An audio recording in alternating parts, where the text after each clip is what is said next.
राज्य स्तरीय चुनावी जनसभा की मुख्य अतिथि बहुजन समाज पार्टी की राष्ट्रीय अध्यक्ष, पूर्व मुख्यमंत्री उत्तर प्रदेश एवं पूर्व सांसद आदरणीय बहन कुमारी मायावती जी हमारे बीच पहुंच चुकी है। आदरणीय बहन जी के पहुंचने पर आगरा मंडल बहुजन समाज पार्टी यूनिट व सर्व समाज के भाई बहने आदरणीय बहन जी का हार्दिक स्वागत करते हैं, खैर मकदम करते हैं।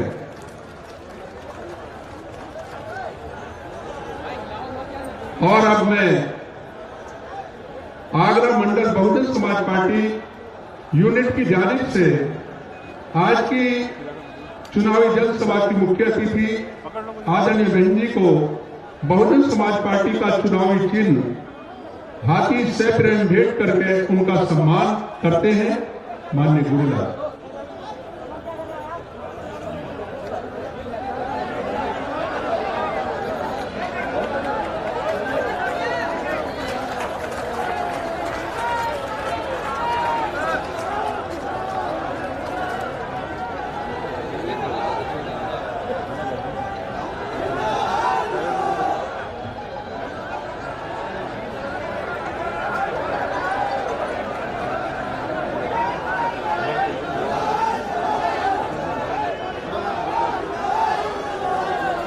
अब मैं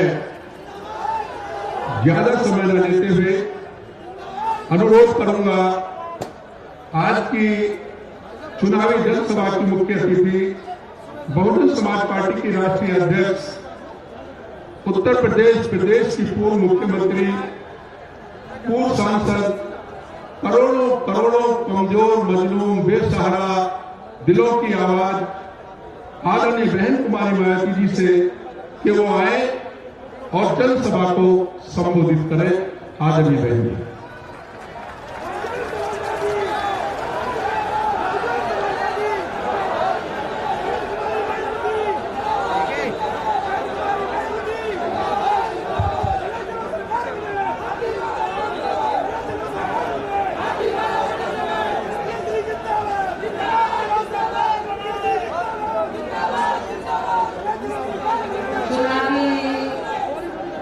जनसभा में इकट्ठा हुए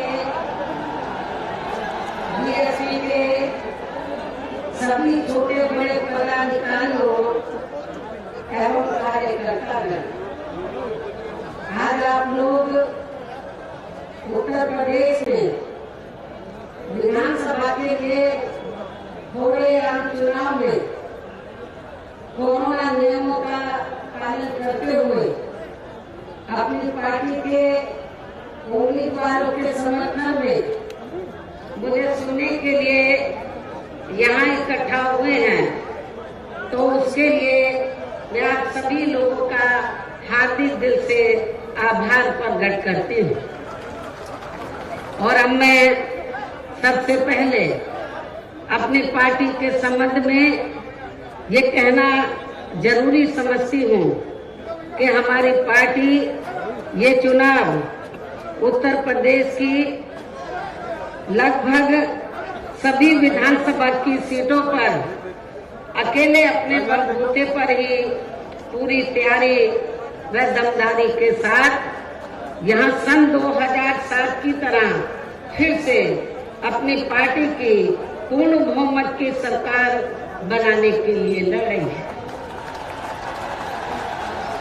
ताकि आपको वर्तमान में भाजपा के चल रहे जातिवादी, संकीर्ण, अहंकारी व तानाशाही वाले शासन से मुक्ति मिल सके। इसके साथ ही हमारी पार्टी ने पूर्व की तरह इस चुनाव में भी बीएसपी से जुड़ने की तादाद को ध्यान में रखकर फिर उसी अनुपात में ही यह सर्व समाज के लोगों को टिकट भी दिए हैं। और अब इस चुनाव में आप लोगों को अपना वोट कांग्रेस, बीजेपी, सपा व अन्य विरोधी पार्टियों को न देकर केवल अपनी एकमात्र हितैषी पार्टी बीएसपी को ही देना क्यों जरूरी है, इसे आप लोगों को समझना होगा।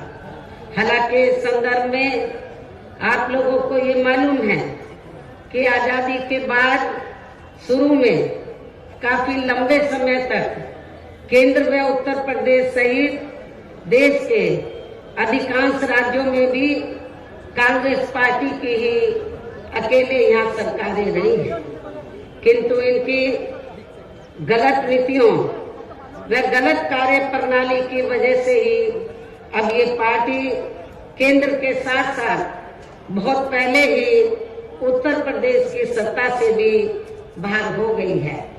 इसके साथ ही ये पार्टी जबरदस्त जातिवादी होने के कारण शुरू से ही हर मामले में यहाँ दलित, आदिवासी व अन्य पिछड़ा वर्ग विरोधी पार्टी भी रही है और अभी भी है, जिस कारण केंद्र में रही इस कांग्रेस पार्टी की सरकार ने इन वर्गों के मसीहा व भारतीय संविधान के मूल निर्माता परम पूज्य बाबा साहब डॉक्टर भीमराव अंबेडकर को भारत रत्न की उपाधि से भी सम्मानित नहीं किया था, जिसके लिए वो हर प्रकार से पात्र भी थे।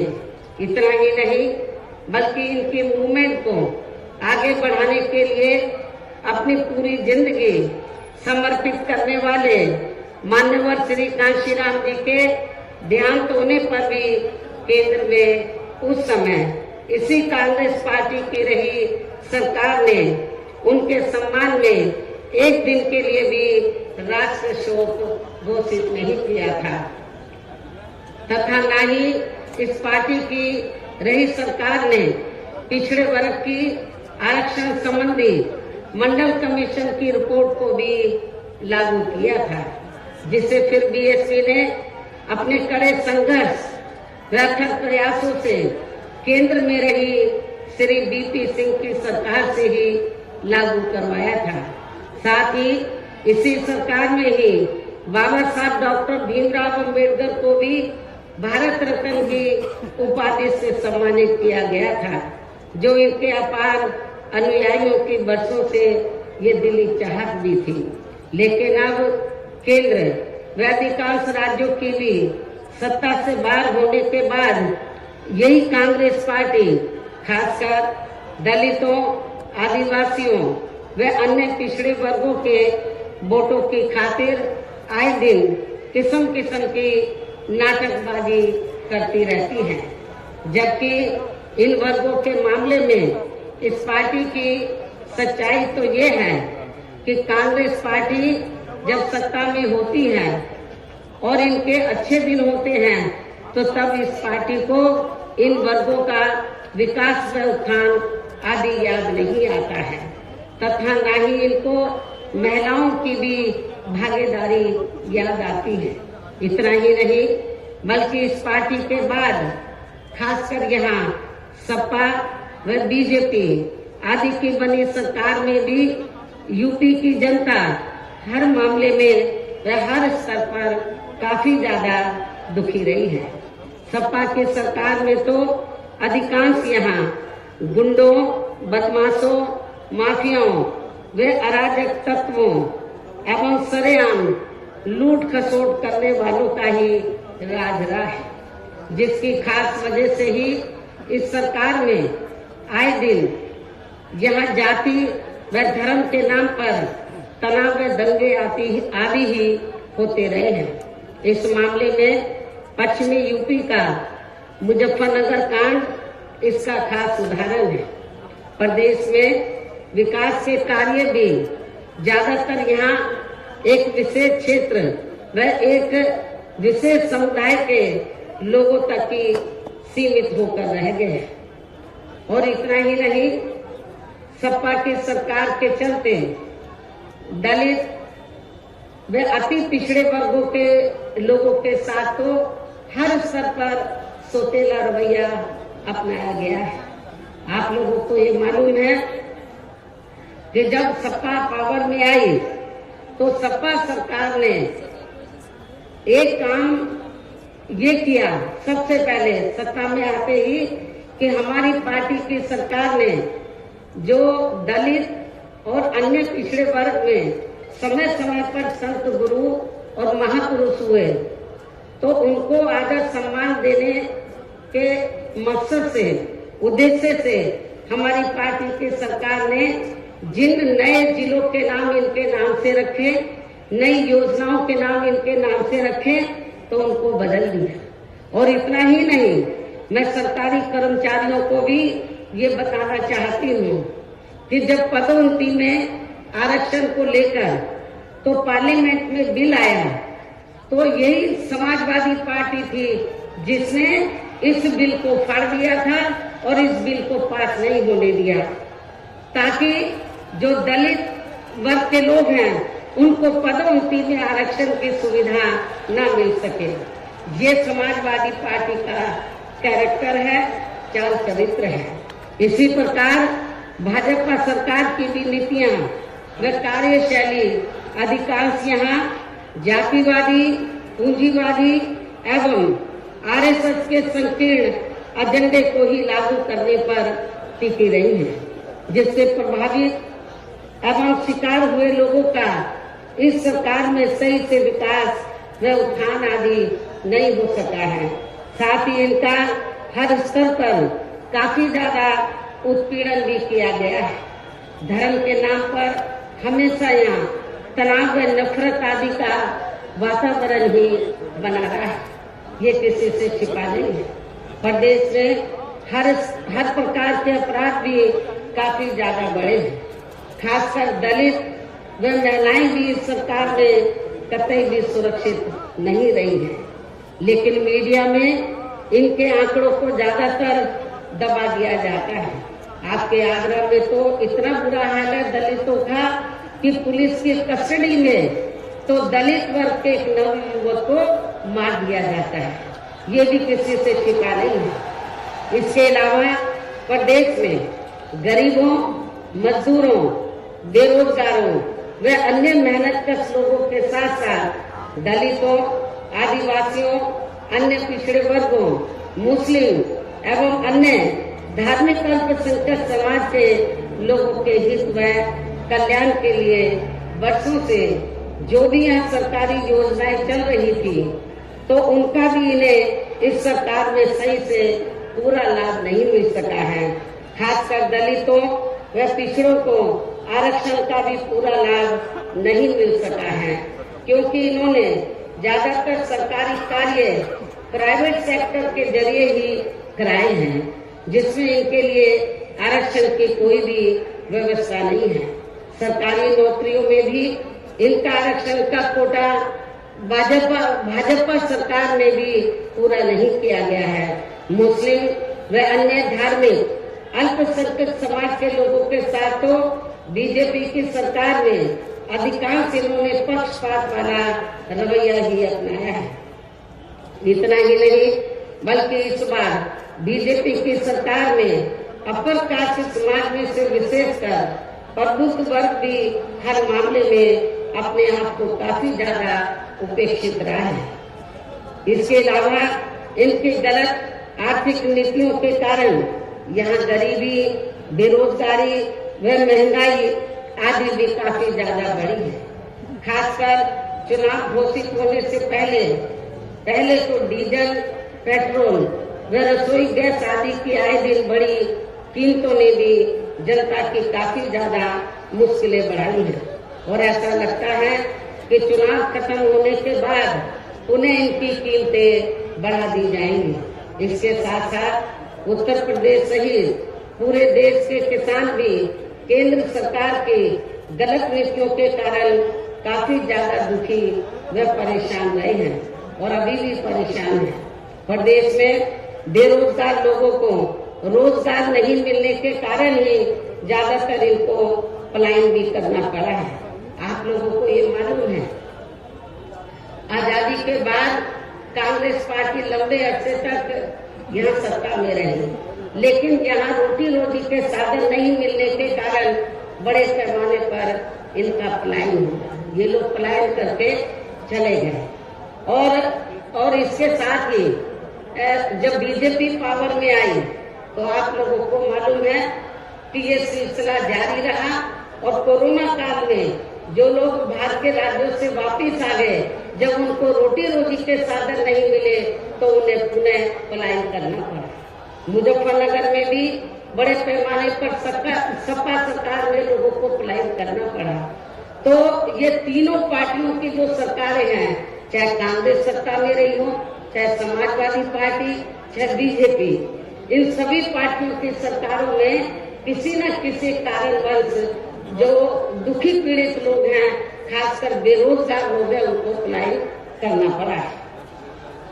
इस प्रकार से इन सभी विरोधी पार्टियों की रही सरकारों में शुरू से ही यहाँ यूपी की जनता काफी ज्यादा दुखी व परेशान रही है। खासकर कोरोना महामारी के दौरान तो इन सभी की हालत और भी ज्यादा खराब हो गई है।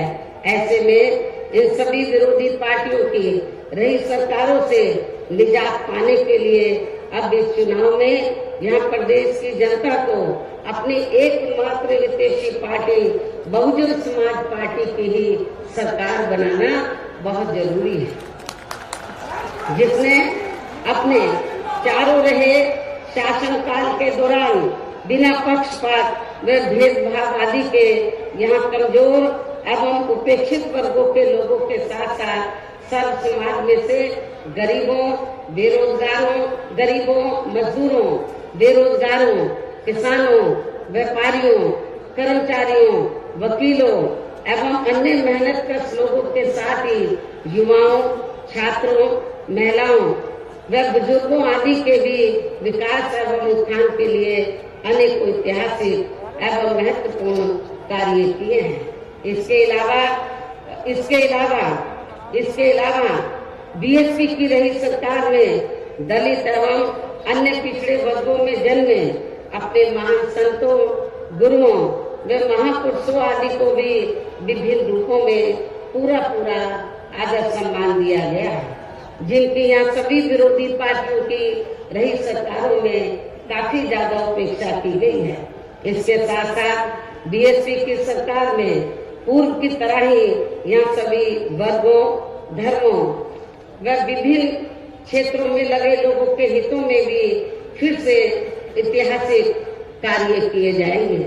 प्रदेश में विशेषकर गरीबी व बेरोजगारी आदि को दूर करने के लिए जरूरी कदम उठाए जाएंगे और ये हमारी सरकार का इस बार भी मुख्य एजेंडा होगा। साथ ही किसी भी मामले में किसानों को भी निराश नहीं होने दिया जाएगा।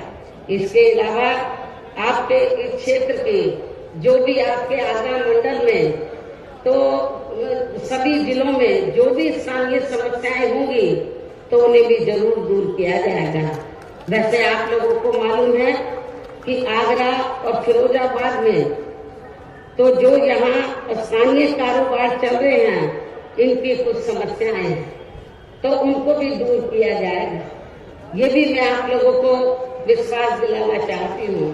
साथ ही केंद्र व यूपी सरकार के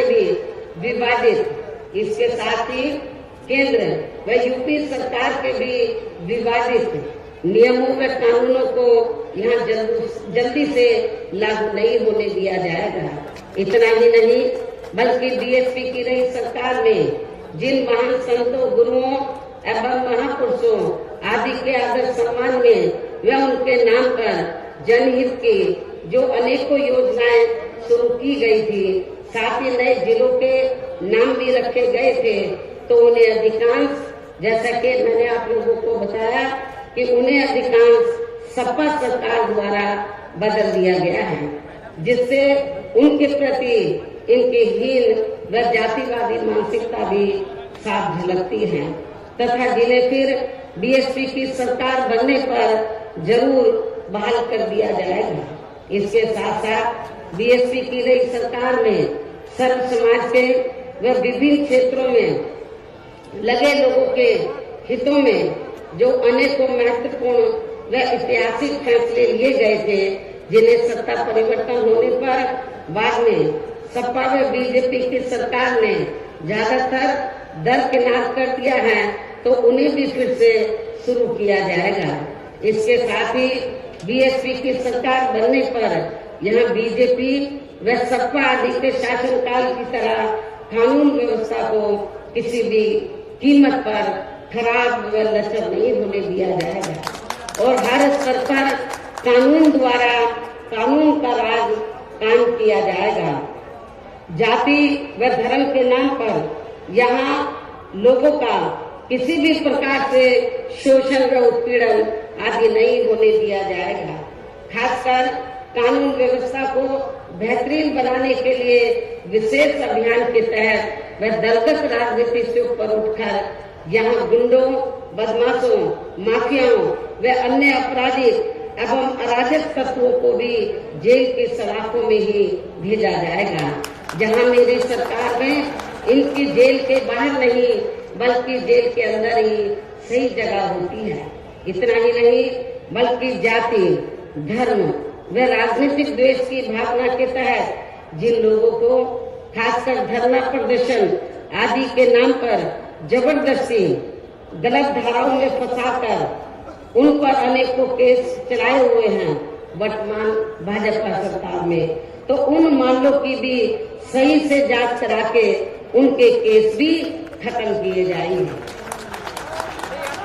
अर्थात वर्तमान भाजपा सरकार में प्रदेश की जेलें जो अधिकांश ऐसे लोगों से भर दी गई हैं, तो उन्हें खाली करा के केवल यहाँ आपराधिक तत्वों को ही रखा जाएगा। इसके अलावा प्रदेश में खासकर शिक्षा के क्षेत्र में व अन्य विभागों के भी कर्मचारी जो आए दिन अपनी मांगों को लेकर धरना प्रदर्शन एवं हड़ताल आदि करते रहते हैं, तो उन सभी मामलों को निपटाने के लिए एक आयोग का गठन किया जाएगा और उनकी सही मांगों को मान लिया जाएगा। इसके साथ ही यहाँ मैं ये भी कहना चाहती हूँ कि कुछ महीने पहले मैंने दिनांक 7 सितंबर को प्रबुद्ध वर्ग की सुरक्षा, सम्मान व तरक्की आदि को लेकर किए गए सम्मेलन में तथा इसके बाद दिनांक 9 अक्टूबर को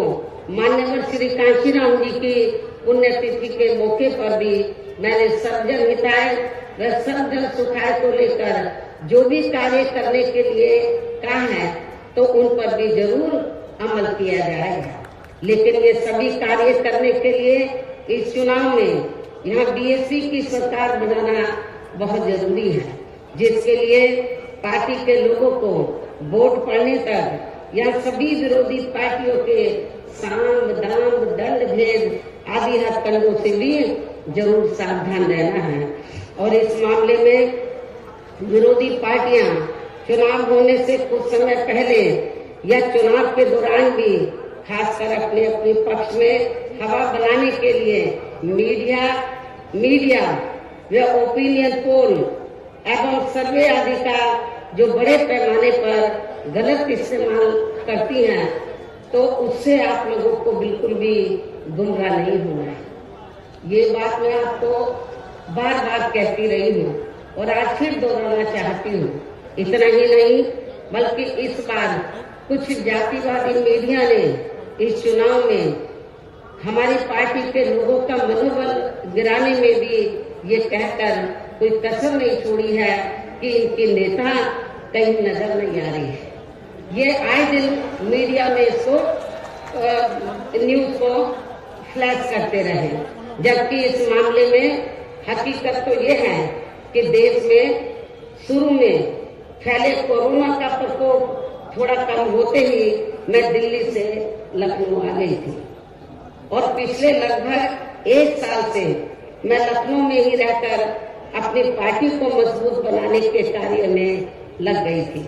इसके साथ ही इस कार्य में यहाँ ज्यादा ध्यान देने की वजह से मैंने पिछले 1 वर्ष से बाकी राज्यों का भी कार्य लखनऊ से ही देखा है और 1 वर्ष में केवल मैं 2 दिन के लिए दिल्ली गई थी। 1 वर्ष में केवल मैं 2 दिन के लिए दिल्ली गई थी जब मेरी मदर की मृत्यु हो गई थी और इस 1 वर्ष के दौरान मैंने यहाँ पार्टी को फिर से पोलिंग बूथ स्तर तक कैडर के आधार पर यहाँ सही से खड़ा किया है। आप लोगों को मालूम है कि पहले जो कमेटियां बनी थी तो ज्यादातर फर्जी थी। केवल हमारे लोग बता देते थे, नीचे के स्तर के पदाधिकारियों को खुद जाकर कमेटी नहीं बनाते थे। इस बार मैंने सख्त निर्देश दिए कि कमेटी सही होनी चाहिए और जो बड़े बड़े पदाधिकारी हैं वो भी जाकर कमेटी बनाएंगे, ये भी मैंने कहा। तो इस एक कहने का तात्पर्य यह है कि इस एक वर्ष के दौरान मैंने यहाँ पार्टी को फिर से पोलिंग बूथ स्तर पर कैडर के आधार पर यहाँ सही से खड़ा किया है तथा सर्व समाज के काफी नए लोगों को भी तैयार किया है। इसके साथ ही पोलिंग बूथों की कमेटियों के बनने के बाद फिर मैंने अपने ज्यादातर निवास स्थान पर ही उनकी समीक्षा बैठकें भी की है और ये कार्य खत्म होने के बाद फिर मैंने इस बार उम्मीदवारों का चयन करने के मामले में भी विशेष ध्यान दिया है, क्योंकि इस मामले में पिछले चुनाव में हमारी पार्टी के कुछ वरिष्ठ नेताओं ने जो अधिकांश अब दूसरी पार्टियों में चले गए हैं, उन्होंने काफी विश्वासघात किया है। पिछले बार चुनाव में उन्होंने काफी विश्वासघात किया, न जातीय समीकरण का ध्यान रखा, बल्कि सुनने में तो ये आया कि दूसरी पार्टियों के उम्मीदवारों से साठगांठ करके हमारे नेताओं ने ज्यादातर डमी कैंडिडेट खड़े कर दिए, जिसकी वजह से पिछले विधानसभा चुनाव में हमारी पार्टी का अच्छा रिजल्ट नहीं आ सका। इस चीज का मैंने विशेष ध्यान दिया इस बात की तरफ और मैंने ये फैसला लिया कि इस बार मैं ये कार्य अपनी देखरेख में खुद करूंगी। 403 विधानसभा की सीटें हैं, एक एक सीट पर मैं उम्मीदवार से खुद मिली अपने रेजिडेंस पर, उनका पूरा परिचय लिया तो तब मैंने उनका टिकट फाइनल किया है, ताकि पिछले चुनाव की तरह हमारे साथ कोई धोखा न हो जाए। और इसके बाद जैसे ही मैं इस कार्य से कल मैं फ्री हुई इस कार्य से, तो आज मैं अपनी पार्टी के उम्मीदवारों को जिताने की अपील करने के लिए यूपी की दलितों की खास राजधानी आगरा में आप लोगों के बीच में आ गई हूँ।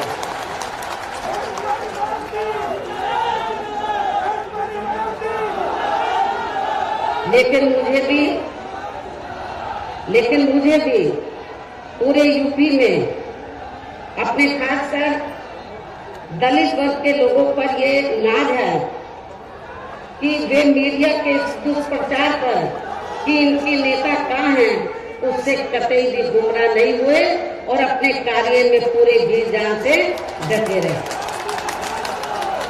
जिसके कारण इस दौरान बाकी जातियों के लोग भी बीएसपी में बड़े पैमाने पर जुड़े हैं।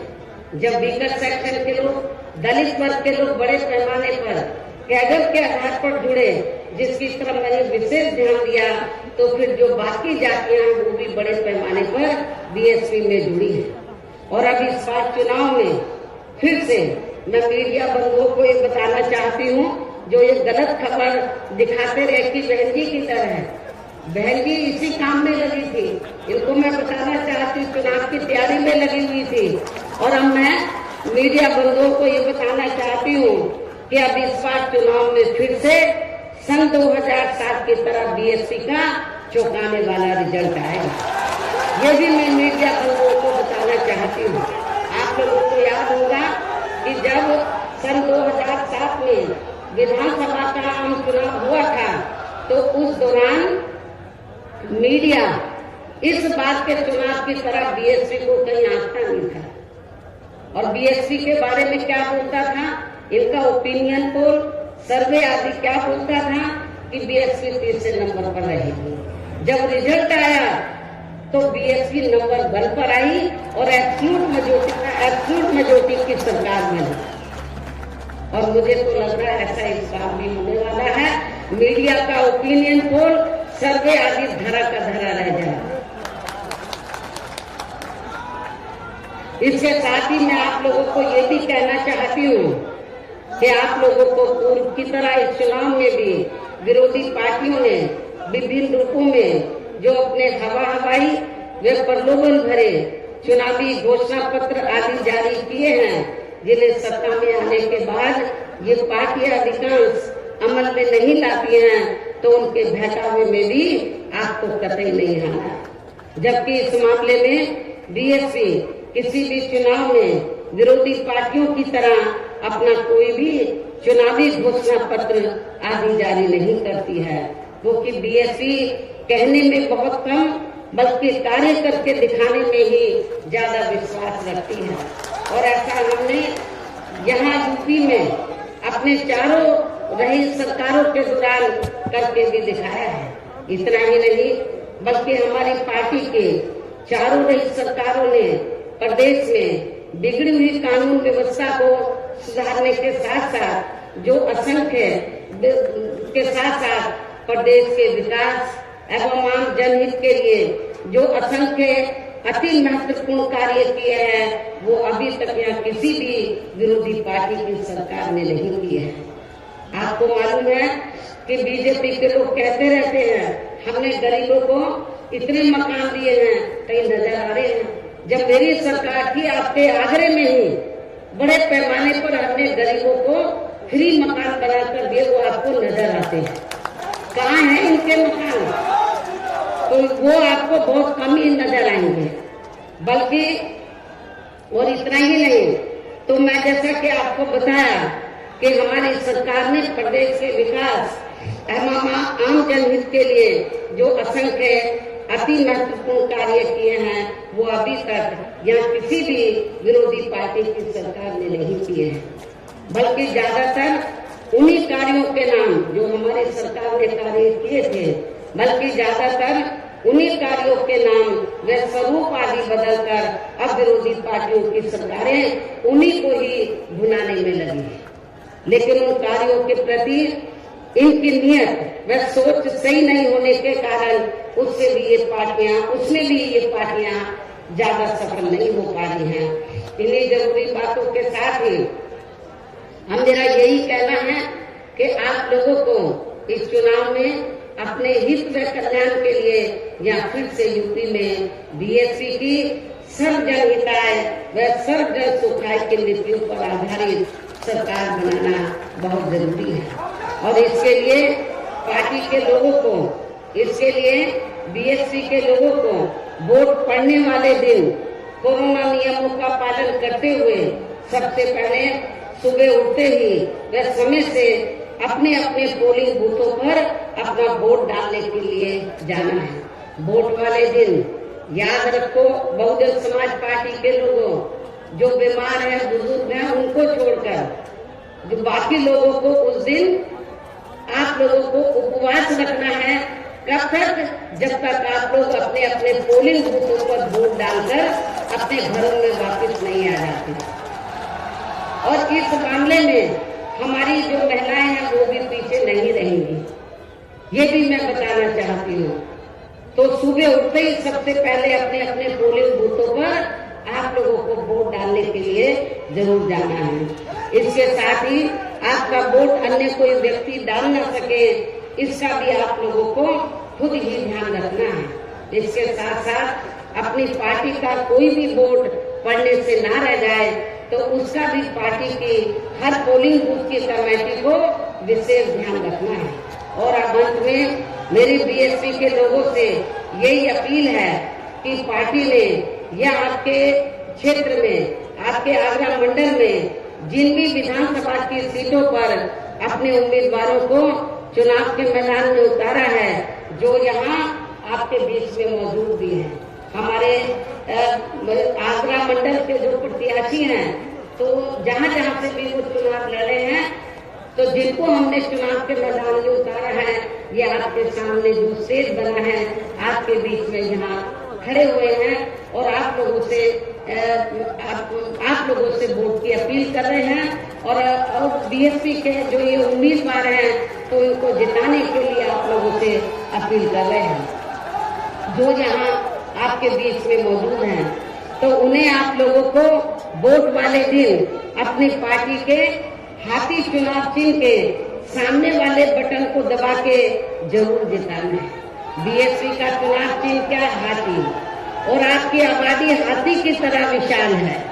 आप लोगों को अपनी विशाल आबादी को ध्यान में रखकर आपका वोट बहुत ज्यादा है, आप लोगों को हाथी चुनाव चिन्ह के सामने वाले बटन को दबाकर इनको जरूर कामयाब बनाना है। अपनी पार्टी के लोगों को, जो जिम्मेवार लोग हैं, उनको ये बताना है, इस क्षेत्र, इस मंडल के लोगों को, कि बीएसपी ने अपनी सरकार के दौरान जो कार्य किए हैं, मेरे ख्याल आजादी के बाद किसी भी पार्टी की सरकार ने उतने कार्य नहीं किए हैं। चाहे डेवलपमेंट का मामला है, चाहे लॉ एंड ऑर्डर का मामला है।